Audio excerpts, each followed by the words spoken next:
বিশাল এই শোডাউনটি যেটি দেখছেন সেটি হচ্ছে ঠাকুরগাঁও জামাতে ইসলামের পক্ষ থেকে ঠাকুরগাঁও ১ আসনে নির্বাচনে প্রতিদ্বন্দ্বিতা করছেন, অর্থাৎ বিএনপির মহাসচিব মির্জা ফখরুল ইসলাম আলমগীর যেই ১ আসনে নির্বাচনে দাঁড়িয়েছেন সেই আসনটিতেই জামাতের পক্ষ থেকে এই নির্বাচনী প্রচারণা চলছে।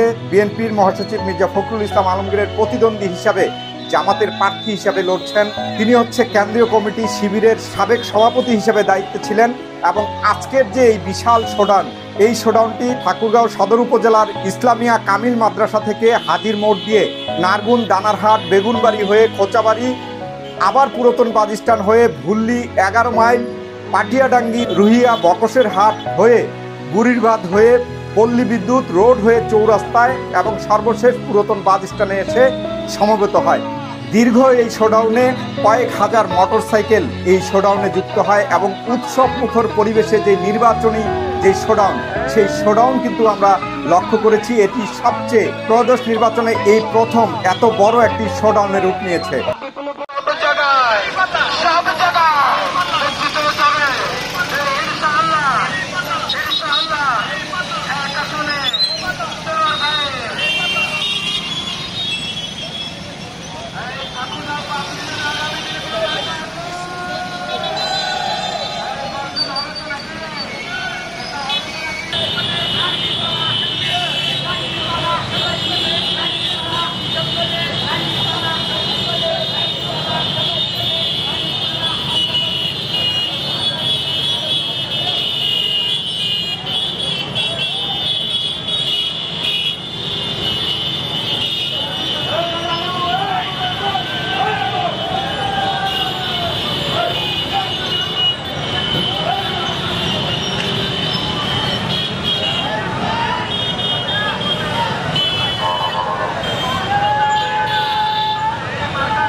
ছাব্বিশের মার্কা, ফখরুল ভাইয়ের মার্কা, বিজয়ের মার্কা, উন্নয়নের মার্কা, শ্রমিক জনতার মার্কা, বিজয়ের মার্কা, বিপুল ভোটের মার্কা, এবারের মার্কা তোমার আমার মার্কা।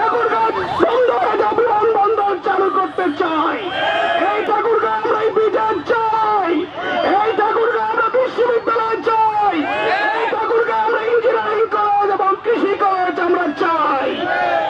সর্বোপরি আমরা বলতে চাই, আজকে আমাদের কৃষকরা যে বঞ্চিত হচ্ছে, সার থেকে বঞ্চিত হচ্ছে, তাদের জন্য সারগুলো একটি সিন্ডিকেটের মধ্য দিয়ে তাদের কাছে পৌঁছাতে দেয় না।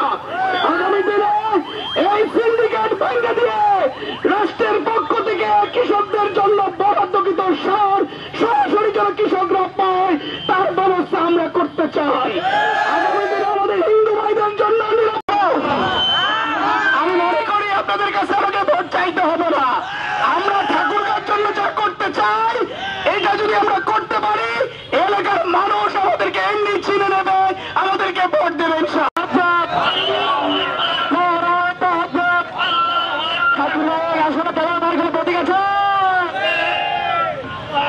যে সমস্ত মোটরসাইকেল শোভাযাত্রা যারা ছিলেন তারা নিজ নিজ